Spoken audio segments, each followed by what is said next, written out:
pleasant good evening, viewers from the USA, North America, the Caribbean, and of course, Trinidad and Tobago. We are very, very happy to be on this program tonight on UNC USA, and we are discussing issues and the current events that are currently affecting Trinidad and Tobago.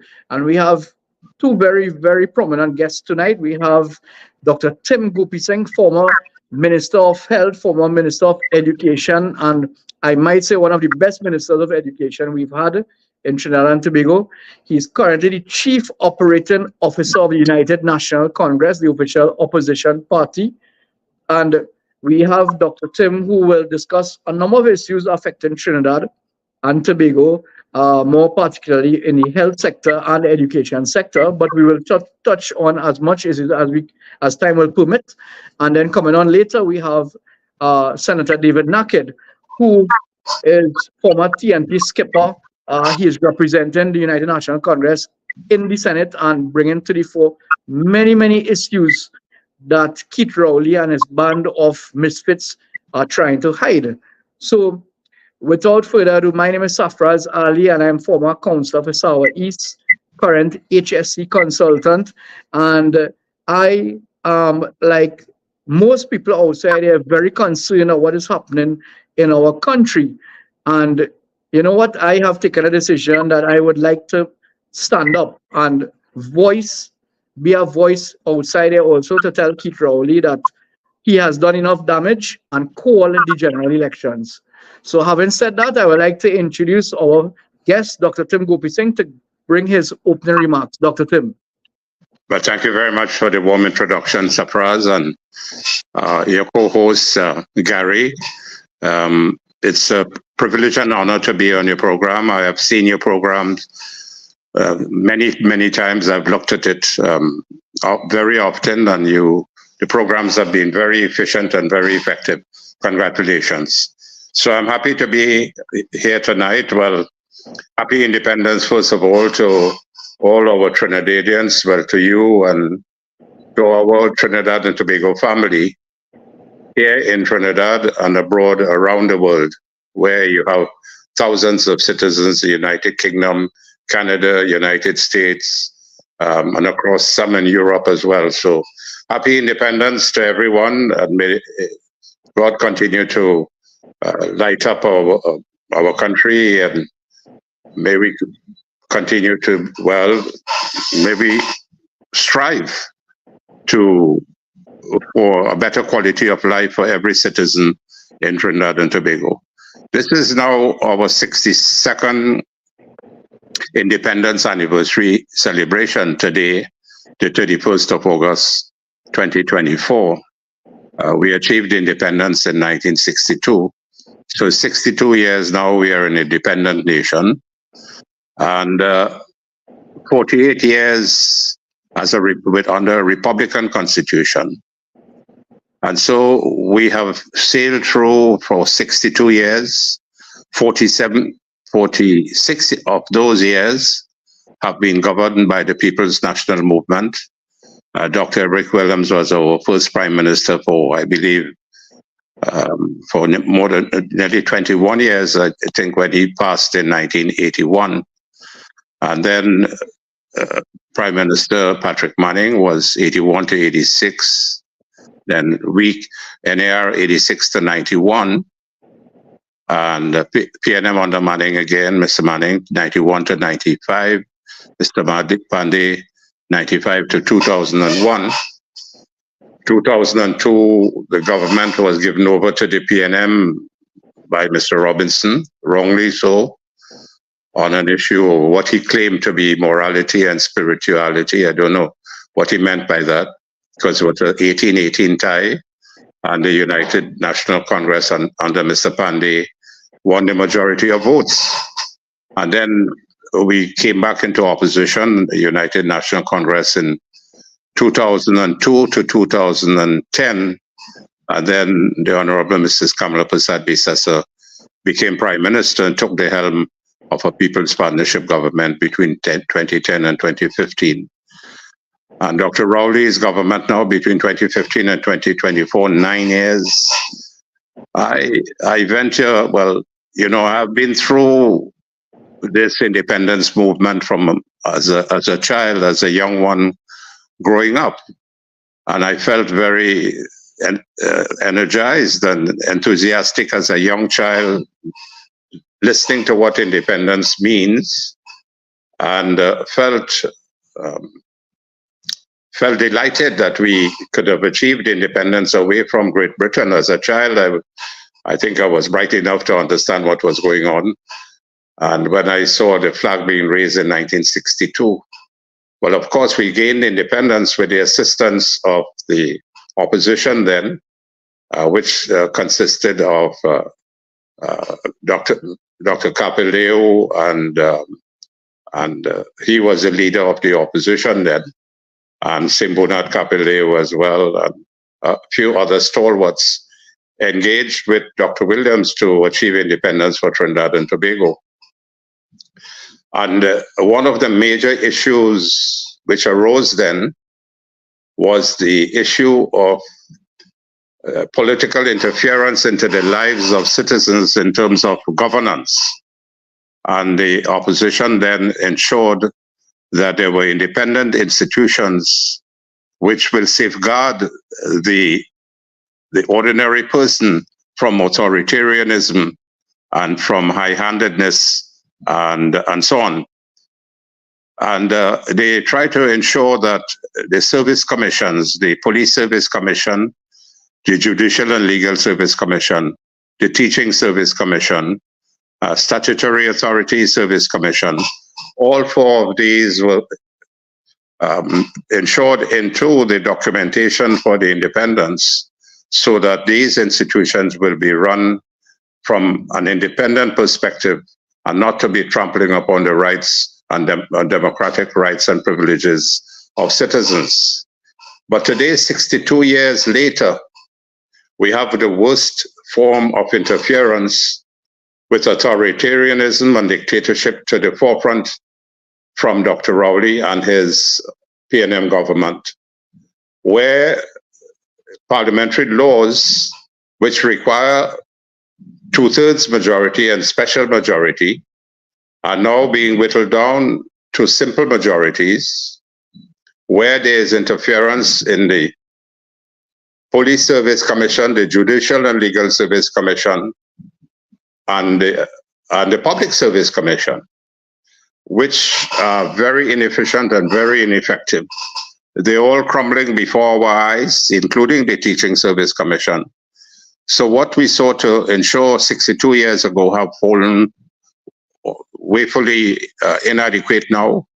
And there's tremendous interference. I think citizens will remember when Dr. Rowley went up to the president's house and interfered with the appointment of the commissioner of police. And then he hid it. And then when the pressure was put on him, he had to yield to the pressures and say that he was the person who interfered with the Police Service Commission lists for the appointment of the Commissioner of Police. And that is just one example of interference by the government on independent institutions. So where are we now, Safraz, where we are now, Mr. Mahdir, and citizens listening? After 62 years, we have spent almost $2 trillion nationally. The United National Congress government, under Mrs. Bissessar, we spent about 300 million. And within the 9 years here of Dr. Rowley's government, he has spent over $500 billion, half of $1 trillion within a 9-year period. What has he done with that money? And there is nothing to show in terms of achievements where we are after expenditure of 500 million in 9 years. We are ranked number 6 in the world in terms of crime and criminality. As the worst country, number 6 is the worst country in the world in terms of our crime and criminality and national security. where within the last 9 years we have lost almost 4,500 lives, innocent lives, lives of children, lives of mothers, grandmothers, lives of citizens. Then there is the question of abductions and human trafficking, and where almost 200 children have gone missing over this 9-year period, where people are being murdered in hospitals and in the compounds of hospitals. Home invasions occurring so regularly that people are murdered in their homes by 16 and 14-year young men. And we are now in the midst of over 200 criminal gangs in this country. Police can tell you, the commissioner of police will tell you, and the Minister of National Security will state that there are over 200 gangs operating in the country, whether 6s and 8s and 9s. What have you been doing about these criminal elements in the country? Nothing.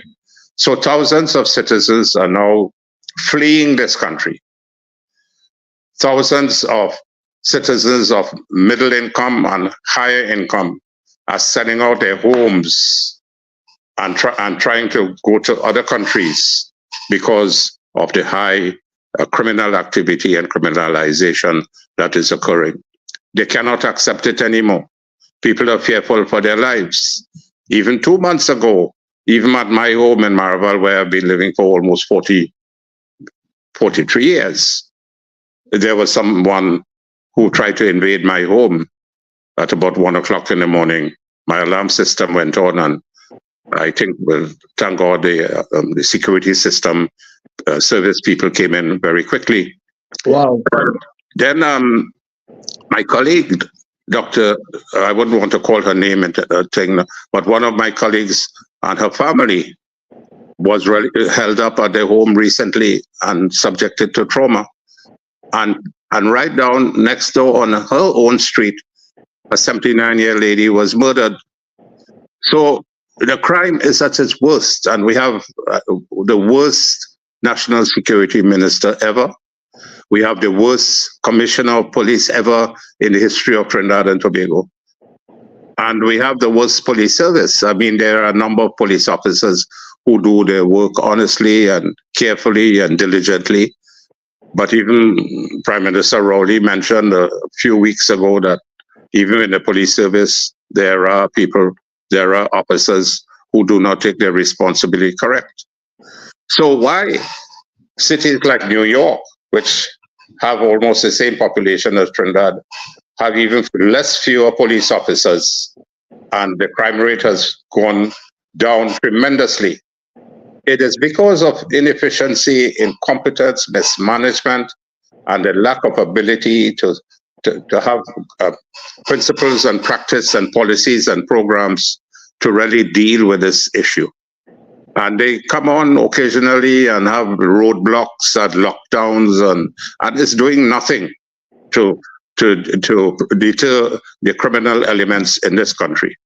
And all of that is as a result of the failure of the education system all through the years of PNM governance.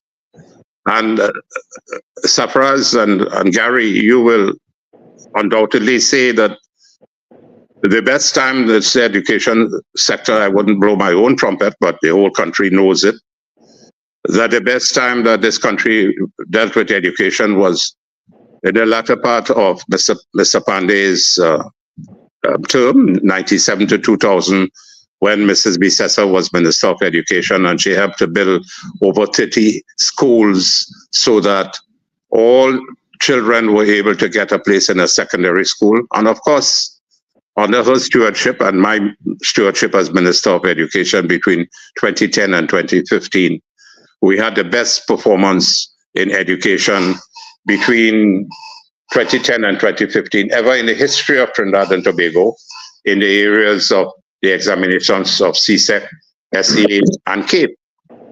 And I listened to the Minister of Education recently stating that Trinidad and Tobago did very well in the mathematics exam, best in the Caribbean.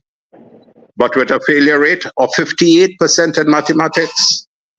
She is claiming that 42% pass rate is the best in the Caribbean, and she blows her own trumpet with a failure rate of 58% in mathematics.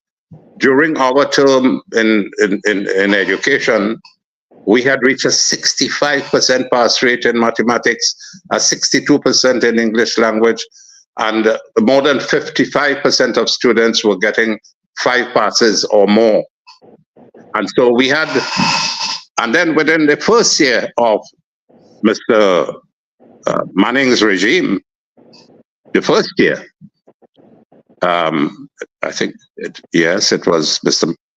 2015, Dr. Rowley's regime, under the ministers of education there, Minister Lovell and Minister Garcia, all the significant gains that we made in the education sector between 2010 and 2015 were reversed precipitously, whether it was out of spite, whether it was out of malice, whether it was out of incompetence.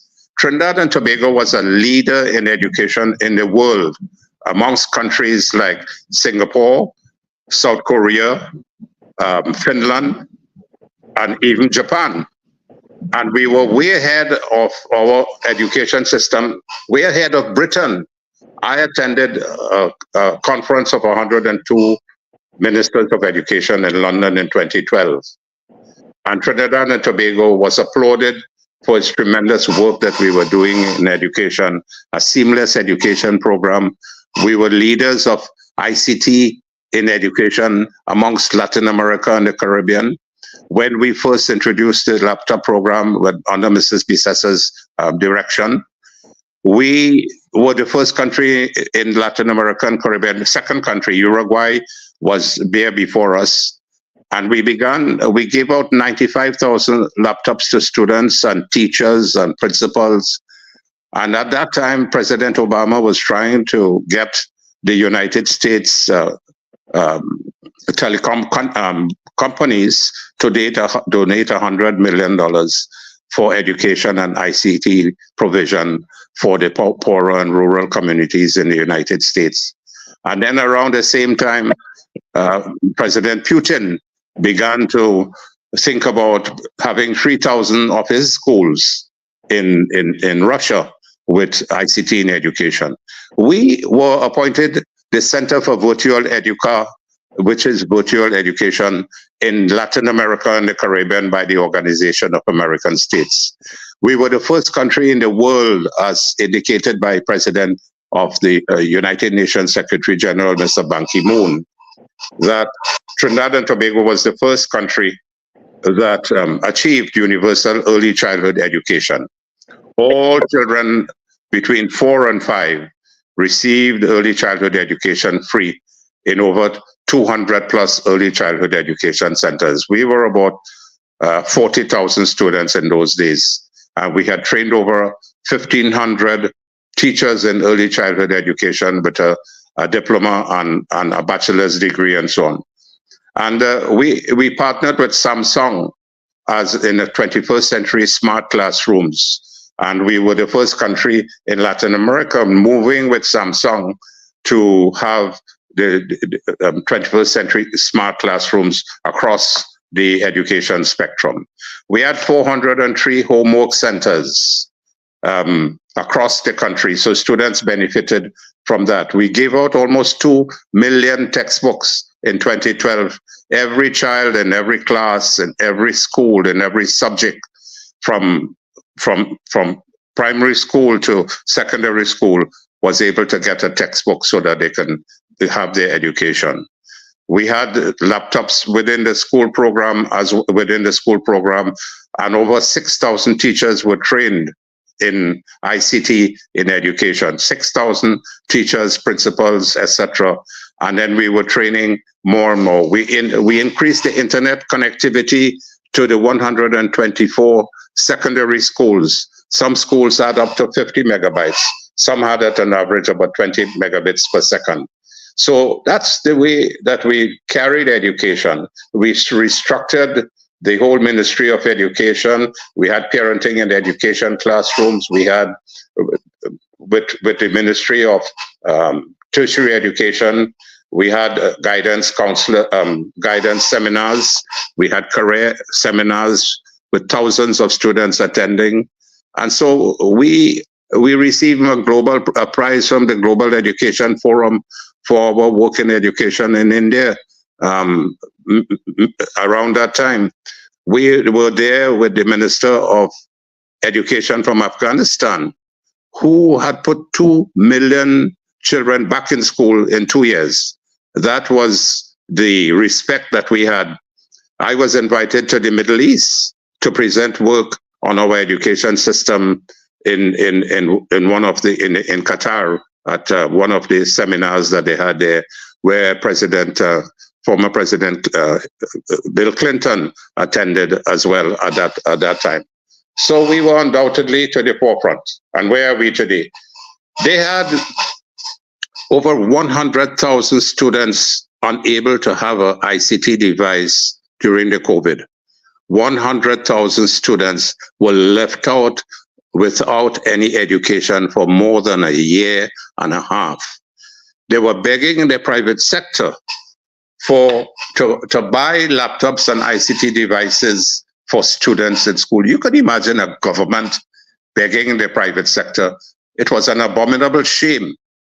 There was little or no internet connectivity to the homes of these children, or even so no programs. 100,000 students were left out. And even when COVID ended, there were 70,000 students still without any ICT devices. And their whole education system flopped, and thousands of students' education were thrown were thrown away. Generations of students we have lost from the education system of bad mismanagement and incompetence and failure of this Dr. Rowley's government and his team of incompetent ministers and professionals, I would say, at that time. So that's why they had over 9,000 students failing to pass the SEA examination. 9,000 out of 17,000 failing to pass, get more than 50%. So that going on for years. Now, since the COVID 2019 to now 25 years, you have thrown away almost 50,000 students' education. So this is where the crime is coming from.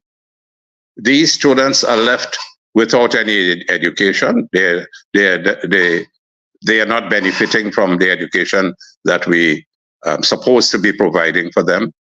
Then they fall into gangs. Gangs recruit them. There are almost 2,000 students who are dropouts on an annual basis from the school system out of the 18,000 students. And then 50 to 60% of them fail. So those who pass, about 4,000 of 4,500 will enter into the CAPE examination process. So what we have is a failed education system over the last 9 years, a deliberate attempt. Well, I just almost forgot. We had built 106 schools, about nearly 60 early childhood education centers, about over 35 or 38 primary schools at minimal cost for 600 students in a school, and we completed 8 secondary schools. But with the work that we were doing, we had about another 70 under construction, and when they came into government, they deliberately left all these schools to decay. And the schools now that are 9 years, schools that were almost 99% completed, some were 100% completed, only to be filled with chairs and so on. These schools have been vandalized, the roofs taken over, vermin, snakes, cows were grazing on the 2 schools. And the Member of Parliament for Superior, the former Prime Minister, in her constituency, where 72% of those secondary schools were completed.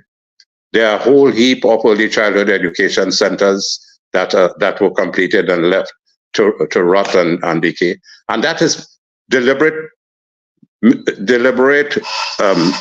by the PNM, by Dr. Rowley's people. It is, I can't understand the hate and the spite that they carried on with, because anything that UNC built, they don't want to recognize it and don't want to put it into service, just like the Hoover Children's Hospital and many others. So hate, malice, spite, vindictiveness are the watchwords of the PNM government. And this is why we are suffering as we are suffering today. On our 62nd year of independence, we are worse off than we have ever been.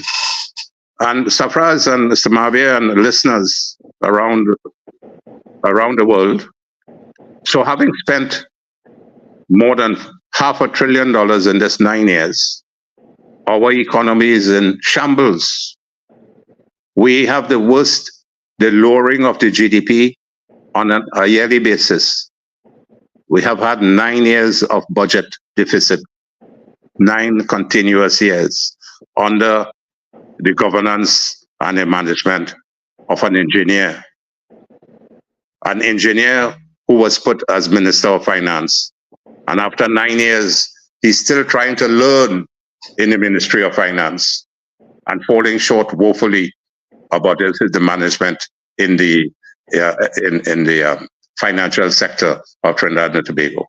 We owe over $120 billion. The Auditor General report of 2022 shows over $20 billion are being owed. The debt to GDP under our watch was up to 42%, is now close to over 72% and climbing. Wow. We have the worst oil production ever in the history of Trinidad and Tobago, where we had 150,000 barrels of oil per day at one time, a number of years ago. When we demitted office, oil production was close to about 75 to 80,000 barrels per day. 9 years later, it's at the lowest, 50,000 barrels of oil per day.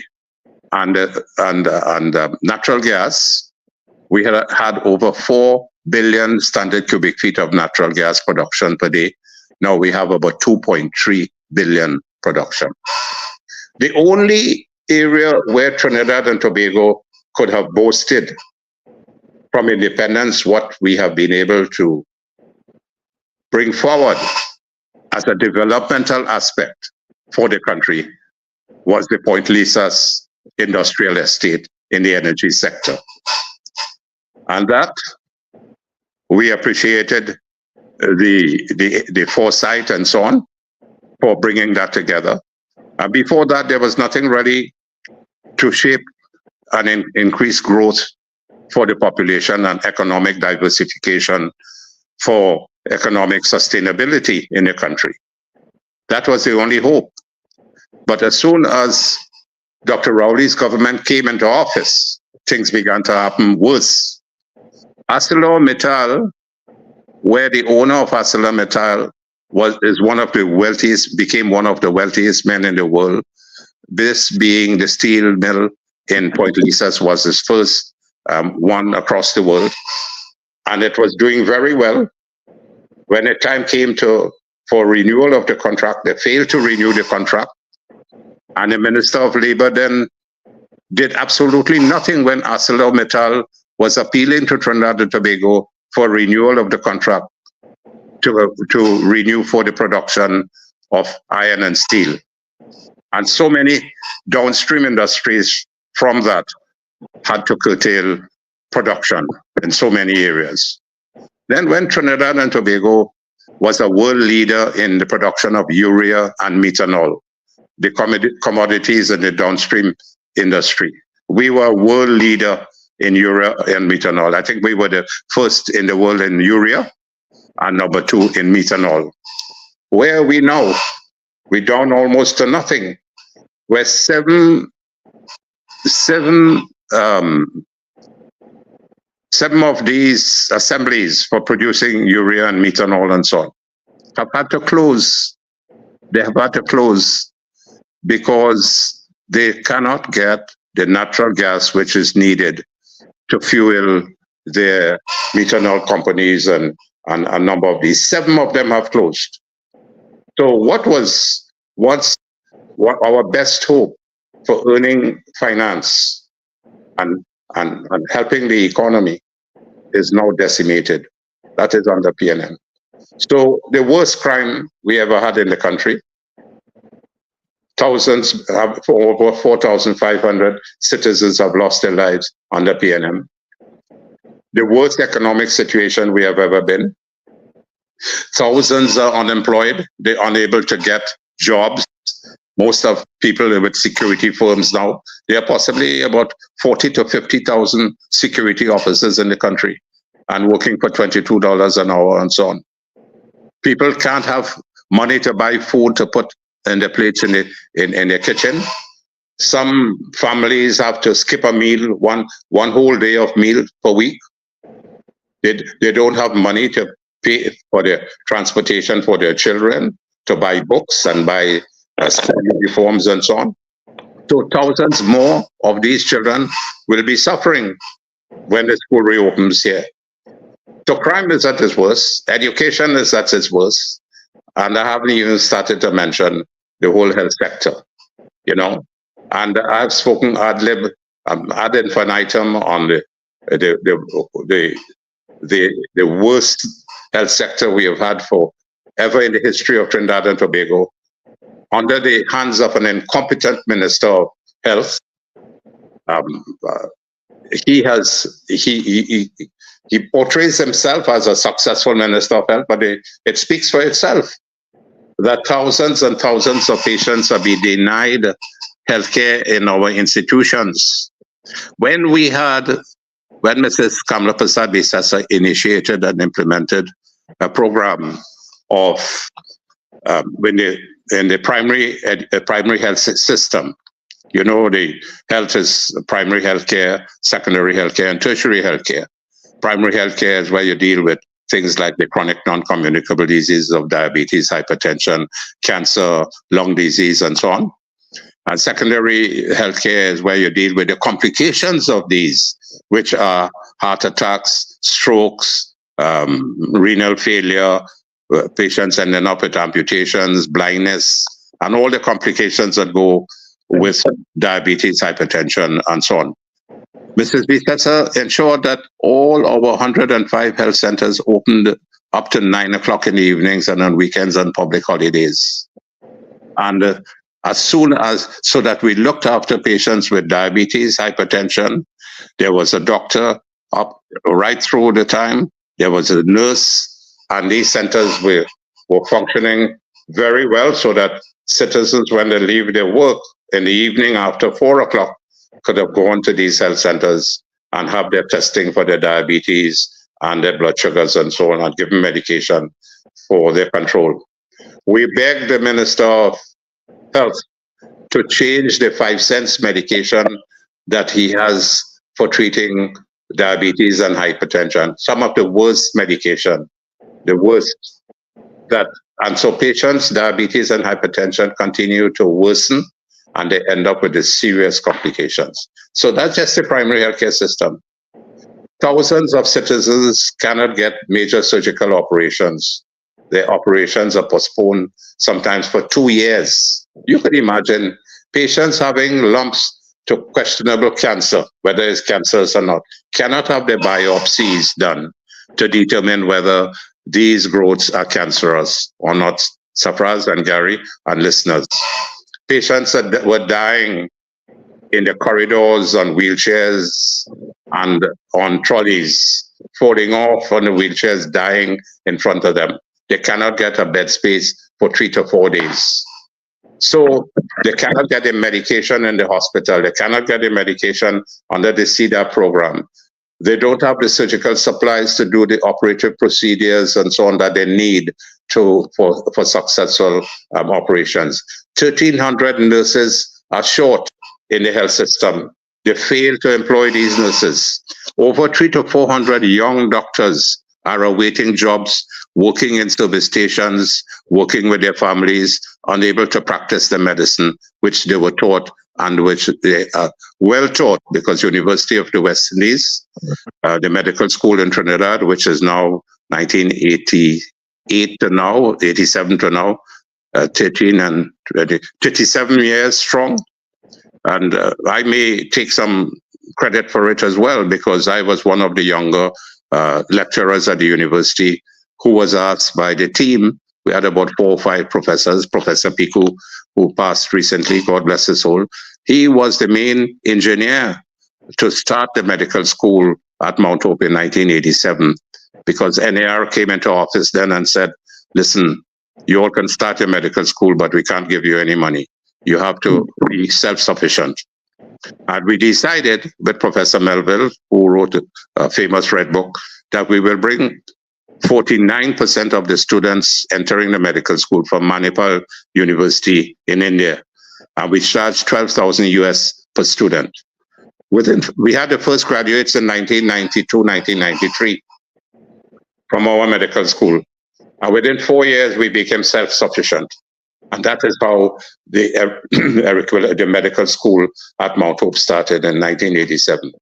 And we were the 3rd university in the world to start a problem-based learning type of curriculum in the teaching of medicine.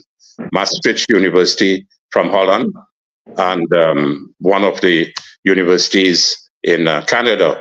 The name doesn't ring a bell now. I'll remember it shortly. They started the problem-based learning, which was a deviation from the normal traditional type of learning in England. So when Rowley took over with his government, we asked what you're going to do with the women's hospital, with the Cuba Children's Hospital. They said they don't have enough doctors, which was a lie. There were hundreds of doctors trained already waiting for jobs. So they lied with that. When the lie caught up with them, they said they're waiting for a report, a health report, to see what to do about the Cuba Hospital. That report didn't come on after 2 years. And the report made 2 recommendations. One, you have to get a partner to help in the administration running of the hospital. No partner ever came forward. That's total failure number 1. And 2, they would start some offshore medical schools.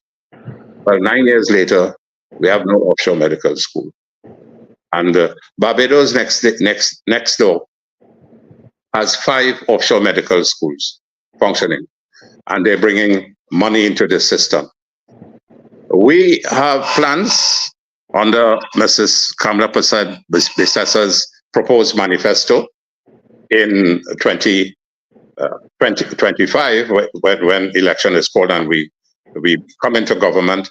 There are tremendous plans and policies and programs that will be spoken about by Mrs. Bissassa to tell the population where we intend to take health and education once more. What we're going to do about the economic diversification, what we're going to do for sports, what we're going to do for the labor movement and so on.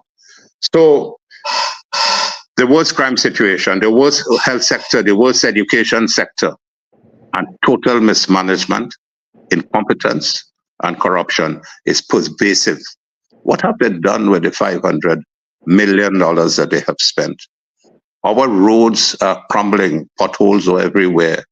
We manufacture, we have pitch as our natural reserve, and we have the worst roads that you can see. Even roads in the Caribbean are better than the ones in Trinidad. They started this highway extension almost a year now, and they have stalled.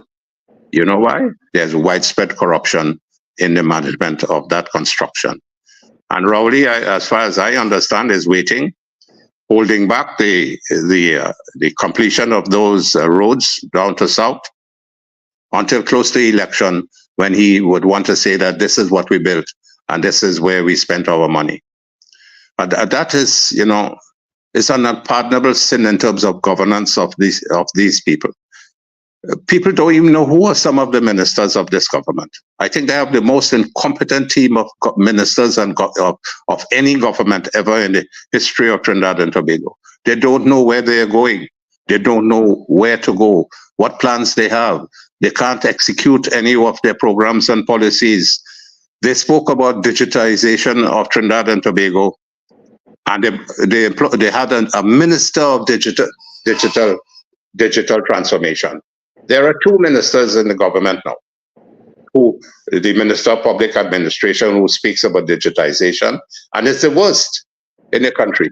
Every day, all these B-Mobile and all these telecom companies, people are quarreling with them every day because they can't get the internet connectivity in their homes, in their offices, and this is what they have spoken and promised the country on digitization. So, Safraz and Gary and listeners, throughout, it's a real pathetic situation that we're in Trinidad. Lack of accountability, lack of transparency.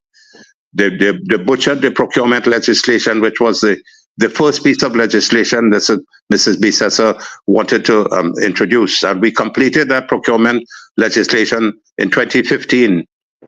For 2 years, Dr. Rowley and Imbert, who were the two appointees on that procurement joint select committee, Dr. Botirari and myself and one other were representing our party on that in the procurement legislation. And it was completed in 2015 just for a few of the regulations to be brought forward.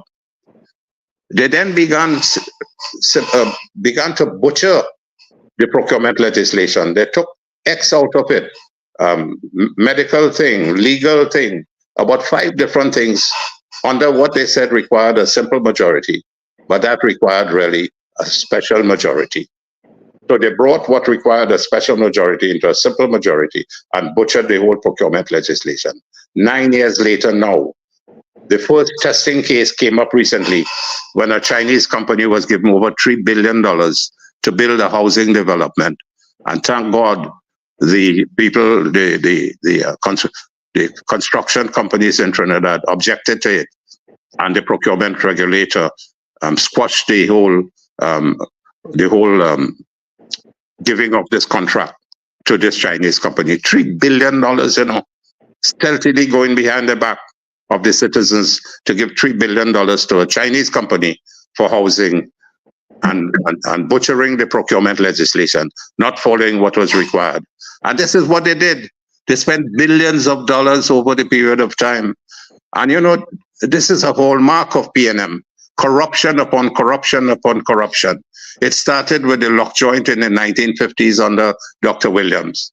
Then you had the Tesoro scandal. Then you had the Caroni Racing Complex. And then you had John O'Halloran and Francis Pivat having to go to Panama to hide from the corruption that went under Dr. Williams and so on. And then you had the Eric Williams Twin Towers, which went beyond the price that it was supposed to be constructed. You had the Hall of Justice going beyond the price. You had the two Napa and Sapa, which was supposed to cost $100 million US for each one of them, ended up costing more than $200 million for each one of them. And so everything they touched was just widespread corruption. The Trinidad citizens are subjected to PNM's destruction because of corruption, mismanagement, and incompetence. They're the worst, and they should be removed as fast as possible. I hope the population has awakened to the widespread incompetence and corruption and failure to govern properly. And then you have the government with arrogance and with high-handedness trying to govern this country on a daily basis. There is no evidence of any economic transformation that is taking place. The human capital development programs and policies are at its worst. The human security, you cannot live in peace and without fear in the country. The youths have gone astray. The energy sector is at the worst. Infrastructure is at the worst. ICT in the country is at the worst. The judicial system has fallen apart. You cannot get justice in a quick period of time. You have these field institutions, the same Police Service Commission, Teaching Service Commission, Statutory Authority Service Commission, the Judicial and Legal Service Commission. It's one of the worst. That's supposed to be the sacred cow for any justice in the country. And that has found to be floundering from the head because of a number of, which I wouldn't want to speak about on public here, which we all know. So this government, PNM closed the railway company.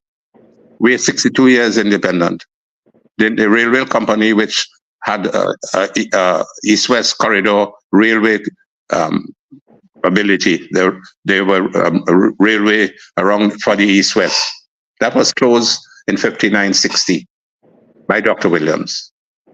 Then, what else did we have? Imbert spent 500 million plus to do a feasibility study on the transportation system.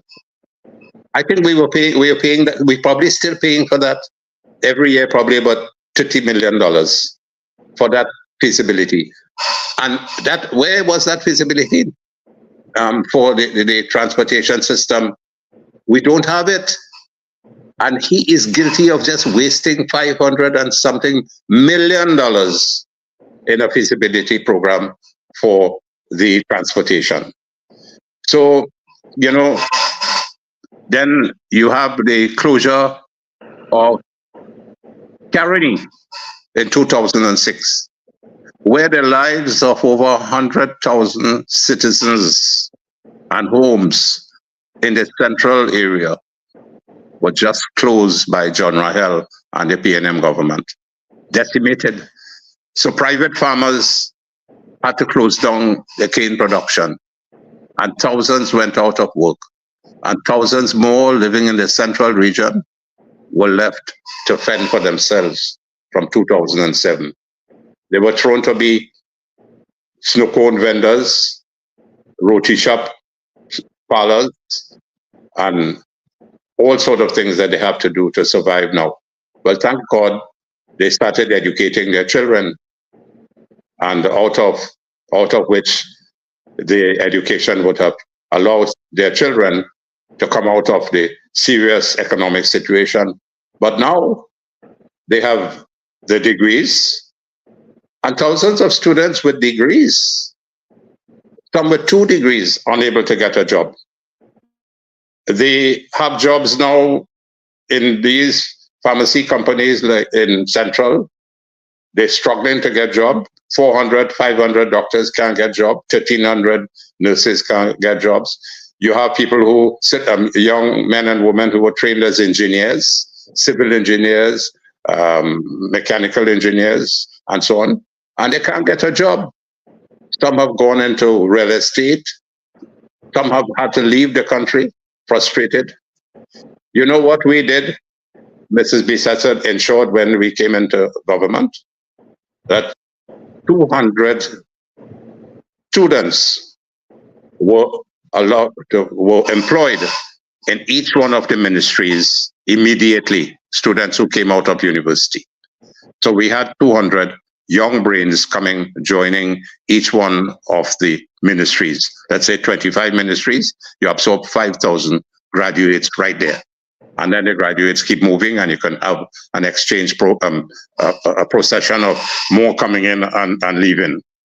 So, these are some of the things that are on my fingertips, and so, Doctor, I'm happy to be able to, very unhappy to be able to speak about the demoralization of our country after 62 years of independence. I as somebody, who have been through the system, God has been good to me. I try to serve my people for almost 30 years in public life and so on. Being a national, international cricketer representing my country, and being a professor at the university for so many years, from 81 to 2007. I taught over 3,500 young medical students. I helped train a lot of postgraduate doctors. I pioneered keyhole surgery in 1982 in Trinidad. I was the first gynecologic cancer specialist in the Caribbean in 1988. So I have worked hard, And I think I am positioned to be able to speak about the negatives of this government because I have followed them through the last 30 years since 1993, when NAR asked me to help them. And then in 94, I brought Mr. Pandey the National Unity Platform, where 8 NAR members joined come together on a platform of national unity. And we moved 100,000 votes from NAR to UNC, and UNC moved to 230,000 votes under Mr. Pandey. And we moved from 13 seats to 17 seats. I led the National Unity Platform at that time with Winston Ducaran and Clive Pantin, Jennifer Johnson, Joe Tony. There were 8 of us, Robert Sabga, George Lakis, and so on. And 1995, that was the first time Mr. Pandey won on a National Unity Platform. So, you know, time has gone on. I can look back now with dismay of what has happened over the number of years. I can look back to see our Mrs. Prasad Bisasa government, our government between 2010 and 2015 was the best ever performing government ever in the history of Trinidad and Tobago. In almost every ministry, there was excellence in performance, almost every ministry. Well led by Mrs. Bisasa during those 5 years. It's a pity that we debated office in 2015. And I hope that we win this election in 2025, or if it is called before. And the people must wake up and understand where they are. Don't allow race and prejudices to stand in your way. Be objective citizens. Know where you are now, where you want to go, where you want for your children and your grandchildren, what you need for them to have a decent place and a decent livelihood in a country where they all belong to. They must not have to go and hide in another country and work for 16 hours to try and eke out a living for themselves. They deserve their right in Trinidad and Tobago.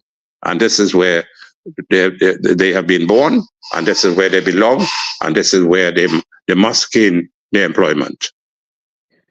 So, Doc, I want to thank you there. You summarized basically where we are in Trinidad and Tobago in less than an hour, probably 50 minutes to be more exact. And you hit the nail on the head in all sectors where you described the P&M failure in education, in health, in managing economy, and crime. And having said that, you mentioned the characteristic by which this government governs the DOC. And you said it is rampant corruption, it is dishonesty on their part, it is spite and arrogance, right? And I want to zoom in on 2 of those, on the dishonesty and the spite, right? Because I'm going to bring up a point here.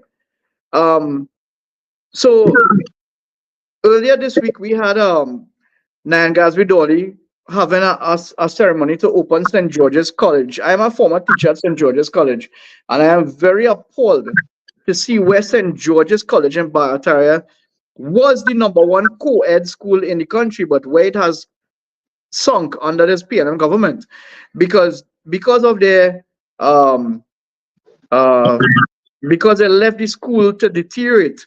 The school and the health and safety of the school started to come into question, and they were forced to relocate the school, being back a kid on there, and the school has been there for a couple of years. And one would have thought that they would have been able to do the proper renovations in Barataria, and they were not able to.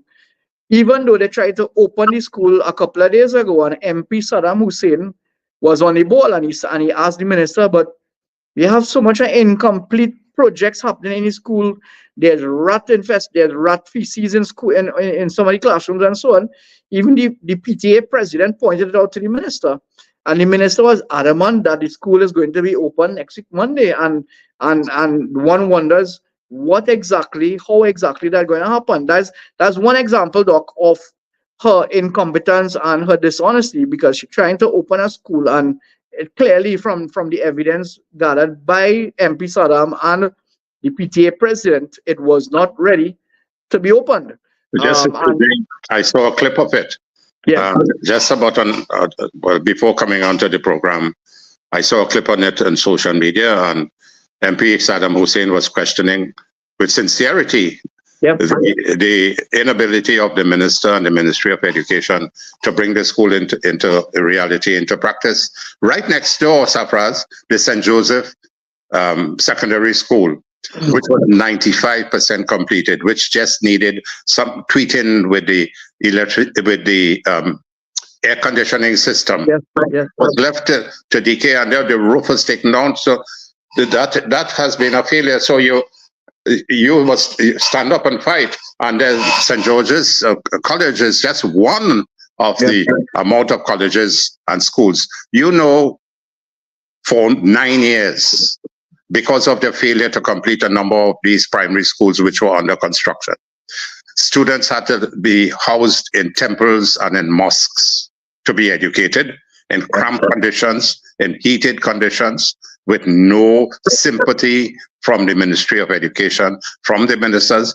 And you know how we built those schools, Safraz? Tell this country, they probably don't know. There is something called the Public Sector Investment Program in every budget, which comes up to about three to four. And under that is the Infrastructure Development Fund. Infrastructure. So about 3 billion is spread across different ministries for infrastructure work and construction, health, education, infrastructure, roads, and so on, different ministries, and so on. So the Ministry of Education received about 400 million per year. And that is the money that we use to construct the schools. And Cabinet approved this money and the construction. So we didn't do like Imbert. Imbert allocated the money under the budget, under PSIP and Infrastructure Development Fund, but failed to give the various ministries the money, and took back the money at the end of the fiscal year and said it was saving. Very dishonest. That is the type of dishonesty that you see at the highest level. And Mr. Imbert, well, I know him for donkey years. I mean, I always tell him that he's very incompetent.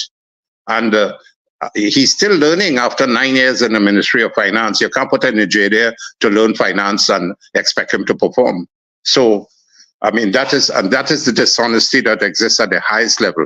Take back the money, say you're saving, and try to say that your budget deficit is reduced because you did some saving, when the money could have been spent. And the President Minister asked the question, and let me answer it now, that we extended the school construction program where we didn't know where the money was coming from.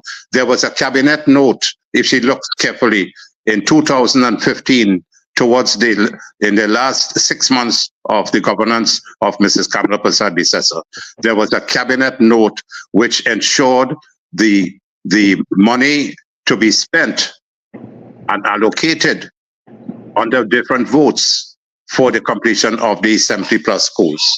So I want to educate the President Minister to let her know she could find the cabinet note if she goes back and look in 2015, where the money was allocated and cabinet had approved the continued construction of these 70 schools. So perpetual lies are being told to the population to suit their own interests. And this is very dishonest of them. I think it's the first time I'm taking the opportunity to correct this. I always wanted to do it, but let me do it. I said, I just remembered, and let me do it now. Please do. Thank you, Doc. So, Doc, you're on the ball there, and we want to thank you for correcting that falsehood that was being propagated. Yeah. But, Doc, I also want to show you the level of spite that this government has, not only for UNC, but also for PNM people. Let me show you this, Doc. Patrick Manning came out with the textbook rental program. And it was a very good program. I was a teacher at St. George's College, and I saw the benefit of the program, Doc. I think it was 2007, 2008, he brought it out. And it was helping thousands of citizens get free textbooks. And it was helping parents who couldn't afford. Even rich people were benefiting also, which was a good thing, because the richer and the middle income people had more for disposable income to do other things, productive things, right? Now, Kamala Persad-Bissessar and yourself and all the other cabinet members, in your wisdom, would have seen the value of this program and would have continued between 2010 and 2015 with the textbook rental program because it was helping thousands of our citizens. Stick up in there. Sure. In 2012, Yeah. Mrs. Bisasa made a decision to purchase the textbooks for the textbook rental because Mr. Manning did it in 2009 and I think or 2008, and it came up for renewal of that program in 2012. Right. And Mrs. Bisasa, as Prime Minister, ensured that she continued that program. And as I indicated to you, we purchased over 2 million textbooks. So it was supposed to be redone. You know, the textbooks were handed down from student to student every year under the textbook rental program. So after 3 to 4 years, you will discard the textbook because it will become old. And in 2016, it was Dr. Rowley's turn as a government to purchase these books, and he refused to do it. And so, yeah, and that's a point you are making, and I want to congratulate you on bringing that point. Yes, he refused. Can I interject here for 1 second, please? Sorry, Gary, that's fine. I just want to finish your point, Gary. He refused to continue a program that was started by his own PNM colleague, right, Doc? And because of his spite and malice, and that same PNM colleague warned us in Parliament about this present Prime Minister and his conduct. Yeah, it's very sad. Very, very. Yeah, Gary wanted this. So what I'm proposing, Doc, is that we take the digitization of the books, and we make our government make that happen. Where we put. I have been investigating that since 2015. We had 2 textbooks that we wanted to bring on in 2015. E-textbooks, mathematics and English for the secondary schools. But when we have ineffective and inefficient digital programs across the country, we have to ramp up the efficiency and the connectivity across the country and ensure that there is ample digital infrastructure across the country. Yeah, and so we have to get a proper platform to be able to do the e-textbooks. And so that is one of the requirements and important that we begin to work immediately, even before getting into government, in our preparation, as Mrs. Bisasa has been speaking about the manifesto, a strong digitization program that is efficient and that can take the load in the education system, which would be required. So that has some work to be done, and we will ensure that that is done properly. Some satellites will also help. You know, some satellite infrastructure will help also to boost the signal. If we were able to do that, then that would be nice. Yeah. So, Doc, school is going to open Monday because of Dr. Rowley's spite and malice, and he shut down the textbook rental program. It caused thousands of parents to be scrambling, and I can tell you, people are still messaging me up to this evening, Doc. If we could give assistance to them to get books and shoes and uniform and so on for Monday, they did not prepare, they didn't. And that 20 million that they allocated for book grants, that was just a surface measure. Yeah, because thousands of parents didn't get through with it. A drop in the bucket. People didn't even, and they select the people. There is a selection policy on everything. Is PNM action. There's a word that we want that can be used for it, but I wouldn't speak about that now. PNM deliberately does that. It's come like the slush fund under the scholarship program under one of their past ministers. Whatever they do and they touch their hands is widespread corruption and mismanagement. So, Doc, I want to ask you, what's the school population? They said they gave 20,000 grants, right? But the secondary school population of students and the primary school amounts to about 80,000, 90,000 students. Primary schools, you have 7 years from infant year 1 and 2, and 5 years of secondary school. It's about 18,000 admissions a year, so that's about 90,000. And there are 4,500 students in Unit 1 and Unit 2 at Cape. So it's about 98,000, nearly round it off 100,000 for primary schools and secondary schools. 100,000 cumulatively. Sorry, that's for, let me just go over again. For primary schools, 7 years by 18,000 is 126,000. And secondary schools for 5 years, it's about 90,000. So 126, let's say 130 plus 90, 220,000. And there are about 30,000 for early childhood education. So at a yearly basis, there should be around 240,000 to 250,000 students in schools. Doc, I want Trinidad and Tobago to note that figure, 250 students. And 250,000, sorry, students in any particular year. And this wicked government come to try to fool the population and say they give 20,000 students a grant. So what happened to the other 230,000, Doc? 230,000. And then what was the mechanism and the modus operandi for giving these grants when some of these poor people didn't even know that it was available? So first of all, they didn't advertise it properly. They had mismanagement, incompetence, nepotism in the distribution. Just let me make this point: the same thing going on in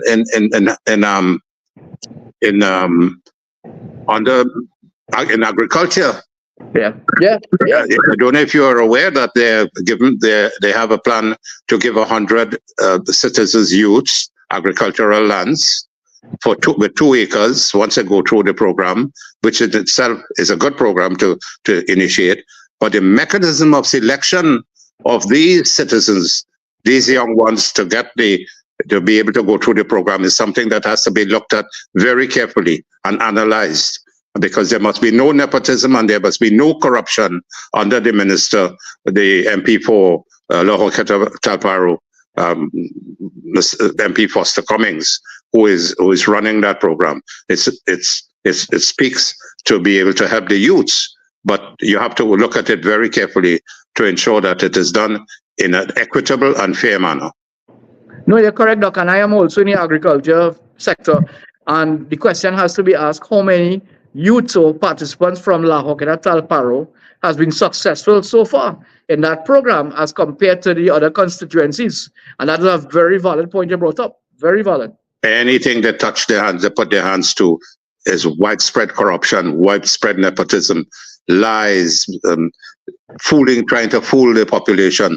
This government is the worst that I've ever seen. I mean, in my entire 30 years in politics from 1993 to now, it's really a shame that we have to be governed for 9 years by these group of guys. I mean, the incompetence to the worst, mismanagement to the worst, corruption to the worst, and nepotism. The field ministers of wherever they are, they're dancing top in mud. They don't have an idea of where they are, what their plans are, what programs and policies they have been able to effect. And this is why Prime Minister Rowley is afraid to call the election, because he can't tell the country what success they have come up with over the period of 9 years, having spent more than $500 billion in the 9 years. $60 million a year, $60 billion per year, and borrowing $120 billion over the period of time as well. And every state enterprise is failing. Every state enterprise. You have Caribbean Airlines, you have WASA, TNT, all the other state enterprises. Yeah, the energy sector now being given contracts being given to the friends and families of the government. All their friends and families and financiers benefiting now from the lucrative contracts in Heritage Petroleum and the importation of these fuels from abroad. This government has no morality, and they have nothing to stand on to say that they have done well for the people of Trinidad and Tobago. They have failed miserably, and it's time enough that we have an election and let Mrs. Bisesa and our team come back and govern Trinidad and Tobago. Doc, I want to say that on this day of independence, I am a very hurt individual, a hurt citizen, because every time I pass along Solomon Hochoi Highway, Doc, and I see those flares, dark, though that Petrotrin, that refinery was the soul of our nation, that was providing fuel, providing jobs, everything. It was a symbiotic relationship pulling the country together. And that wicked prime minister lied and said, I'm not closing down Petrotrin, the government not closing. And within a month, you saw the whole thing collapse. Because you know why? They wanted to hide the $100 million issue with fake oil. Yeah. So they mashed up everything. So that was one area that they could have done. But do you know that they spread a lie on a regular basis about Petrotrin losing money, and Petrotrin never made a profit in the last. But when you talk to the financial people and the top accountants in Trinidad and Tobago, I spoke to a friend who was a former managing director of PricewaterhouseCoopers recently, about a week ago. And he said to him, if you analyze the books, he was a senior partner with PwC and a managing, one of the best with PricewaterhouseCoopers.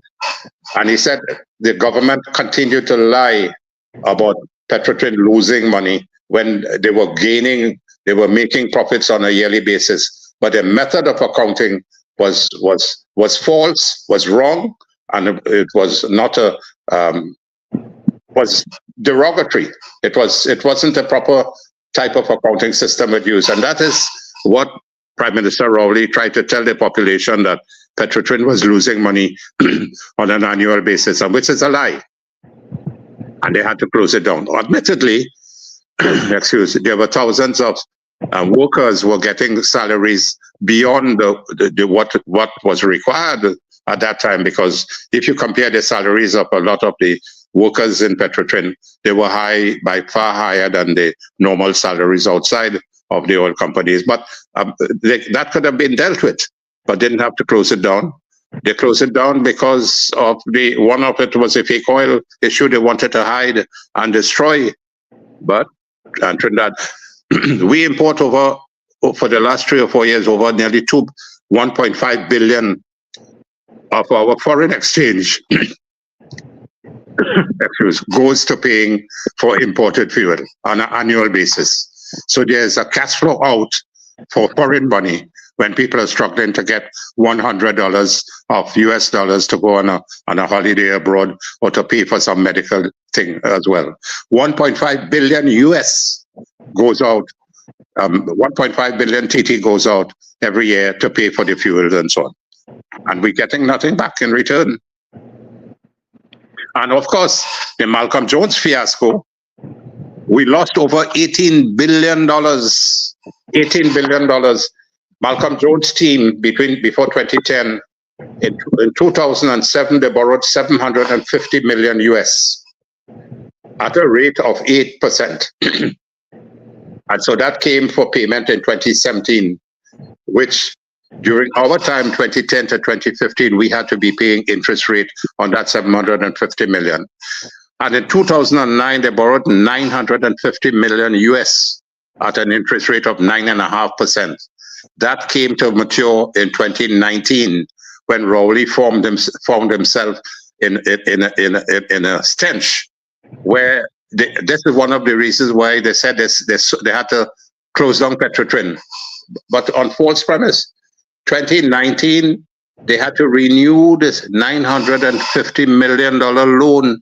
And you know what is the rate? So between 2009 and 2019, 10 years, we had to pay 95% interest on 950 million. That comes up to, let's say, 900 million.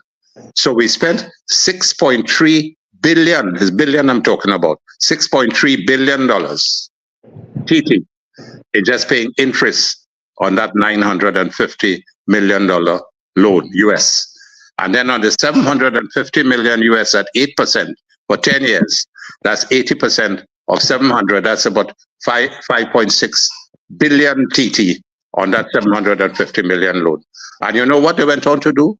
Imbert and his team, that 950 million US, they had to refinance it, and they refinance it with a borrowing of the same 9.5%, where interest rates could have been 5.5% to 6%. So this government stands accused of blasphemy They stand accused of widespread corruption, nepotism, incompetence, mismanagement.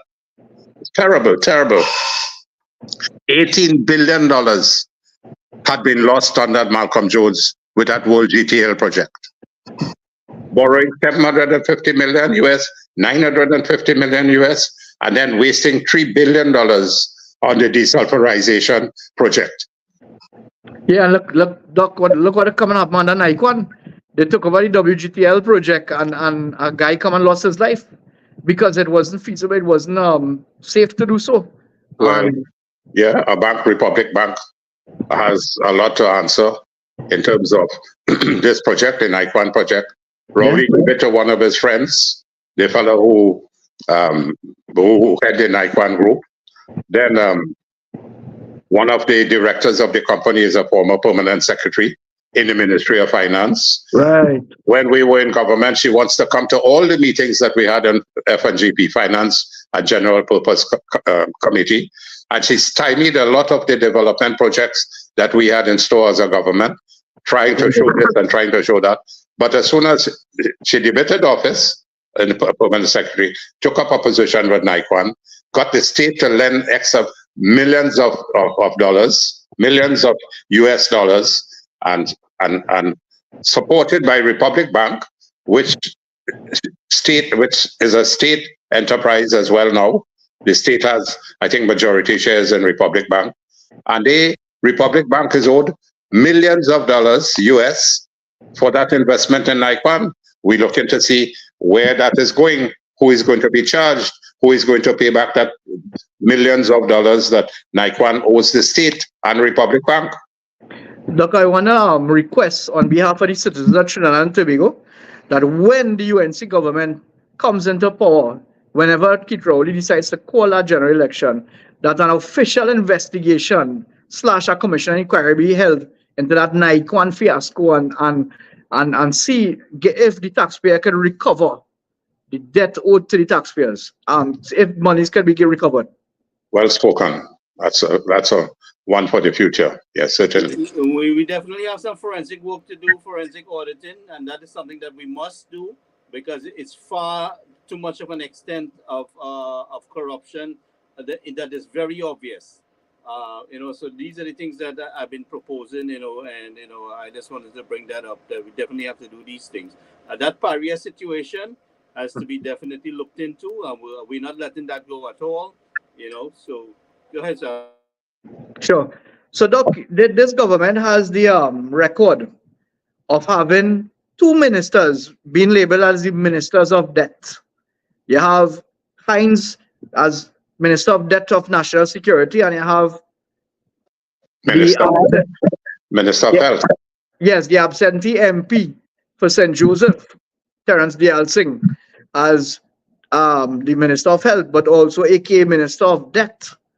And as a health professional, Doc, I would like you to champion the cause of all the families of the victims who died under this Minister of Health hands in his mismanagement of the COVID situation, Doc. And then now this mismanagement of the neonatal baby situation, and now the mismanagement of the dengue situation where more of our citizens are dying. I would like you to champion the cause of the families who have lost family members due to his negligence. The leader of the opposition, Mrs. Bisessa, has already indicated that once we get into government, there will be a commission of inquiry into the mismanagement of the COVID infection and the resulting deaths of almost 4,500 citizens, many of whose lives have been lost carelessly and whose lives could have been saved. I mean, I have spoken ad infinitum during the time, and we pointed out the serious deficiency, lack of nurses, no frontline senior consultants. They moved away the consultants. They hid the information. They didn't buy the drugs that they were supposed to buy to help to save their lives. About 18,000 that would have saved their life with remdesivir and the other monoclonal antibody drug. And then lack of kits and so on, and lack of the lot of supplies and Oxygen gas. yes, and a whole heap, and too many families lost their loved ones as a result of woeful incompetence and mismanagement. And the lives of those citizens, of our citizens and our families, lie on the hands of the Minister of Health and his team, which received national awards. And I kept pointing out that they didn't have a clue about what they were doing. They needed help. These two of the people on the team probably worked in a hospital for a year. When doctors are not very successful in medical practice to be able to hold their own outside in the public sector and in hospitals and so on, they go into the Ministry of Health because it's a more theoretical type of work. So their experiences in health management in a hospital setting is very weak. So they didn't know what was going on in the settings in the Cuba hospital and in the homes of patients and so on, waiting for ambulances, wanting oxygen, no oxygen in the Eric Williams thing, the emergency tents. Oh, it's total loss of innocent lives. And my heart goes out to all the families who have lost loved ones. And Mrs. Bisessa has echoed those sentiments time and time again. Her heart grieves for all those families who lost their loved ones. I know families who lost 3 members of their family to COVID. It's unpardonable, man. And you have the man staying as Minister of Health, staying and being put back as Minister of Health. No, man, no. It's a slap in the face of the poor citizens of this country. Yeah, here you are. I helped to kill your family and putting him back in. That is the arrogance and the attitude of the PNM and the government that we have now in for the last 9 years. It's sad. So, Safraz, thank you very much for allowing me the opportunity to speak on a number of these issues. And I want to wish you well, wish Mr. Marabia well, and all the citizens of Trinidad and Tobago here in Trinidad and worldwide in other countries who might be listening and who have their eyes on what is happening in Trinidad and wishing the best for us. I want to wish you all the best and good health and happiness, continued success, and may you and your families grow from strength to strength and enjoy great health. I'm sorry that in Trinidad and Tobago we can't and we are not able to provide that for you now. Give us a chance in 2025 and we will show where we ought to be, what we can do under Mrs. Kamala Prasad Bisessa and her team. Thank you very much. Doc, we want to keep this information in the forefront, that the public is reminded and educated, first of all, what we did in government, what we had in place, and what we intend to do.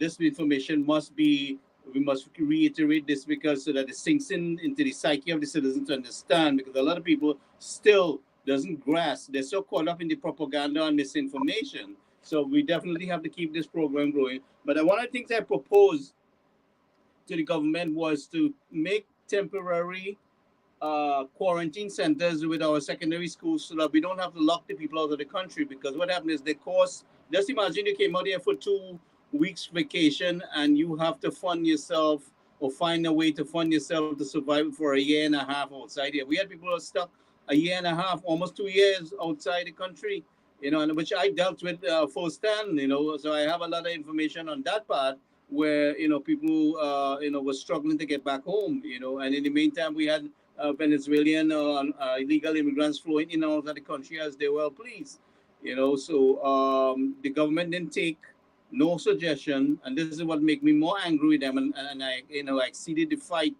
with them to try and get our people home. They mismanaged the whole process with the exemption. I was not acknowledging people. There's so much to talk about, but like I said, I just want to really reiterate that we could have definitely set up some of our secondary schools as temporary quarantine centers to bring the people that were stuck outside in a more quicker way.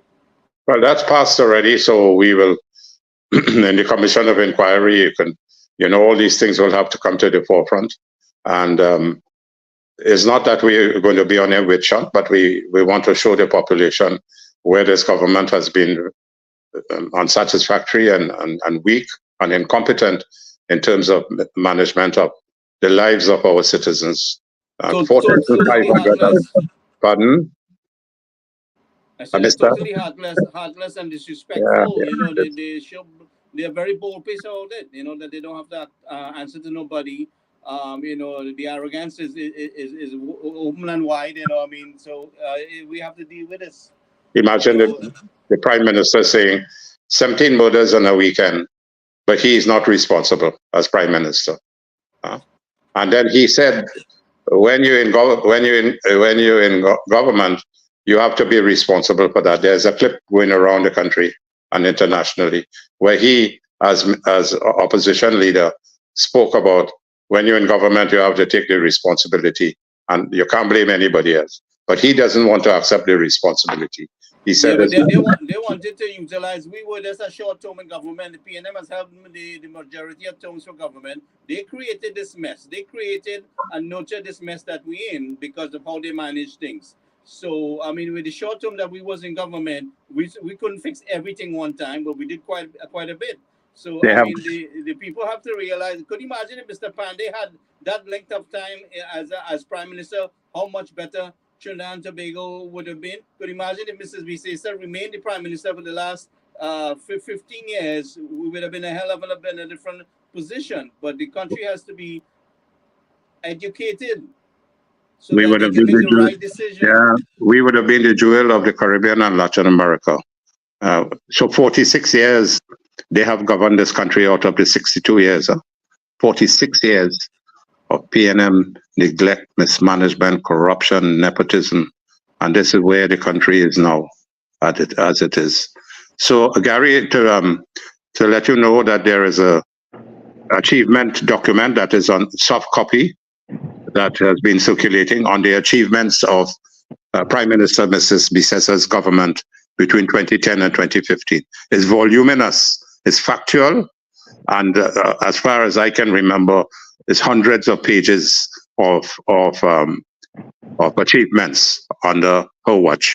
It's available on soft copy. I'll try to ensure that it has become more widely available on all areas of governance under Mrs. Kamla Prasad Bisesa's governance and prime ministership. Doc, I want to thank you for coming on the program. Your information and your experience you shared was invaluable as always. And you know what, Doc? I listened to the Honorable Kamala Prasad Bisesa Monday one, and some of the measures she proposed in the new manifesto. I am totally excited because when you looked at each measure she put forward, Doc, they are game changers and they are definitely going to enhance or change the way how governance is done under a new UNC government, and it will definitely improve all sectors of the society. She had just enlisted some in education, some in crime, and some in administration and justice. And Doc, I am totally blown away. I'm excited about that new manifesto, and I'm sure you had a very active role to play in that. Thank you for all that you have done so far, Doc, and let's make that final push to get UNC back into power to make these changes happen. The leader of the opposition mentioned that just off the hand, just 20 areas for improvement in the crime situation. And she enunciated over 30 other major points and promises and policies when she gets into government. They were phenomenal, tremendous, and from the heart, this is what I know how she will govern Trinidad and Tobago. Yeah. With strength and with a strong team around her of competence and ability, and with her determination to succeed and honor the lives of citizens of Trinidad and Tobago, and with a lot of emphasis on the young children and the human capital development and so on. Thank you very much. It's a pleasure. Thank you. Have a great evening. Bye. Thank you very much. Good night, Doc. Thank you very much. We have to do this again. All right, anytime. We have the time. Thank you. All right, Gary. So I signing off also. Take care, Gary. Okay, thank you very much, Safraz. And I didn't see Senator Nakit, so we'll do this next time with him. Thank you very much again, Doc. And sure. Happy Independence, Trinidad and Tobago.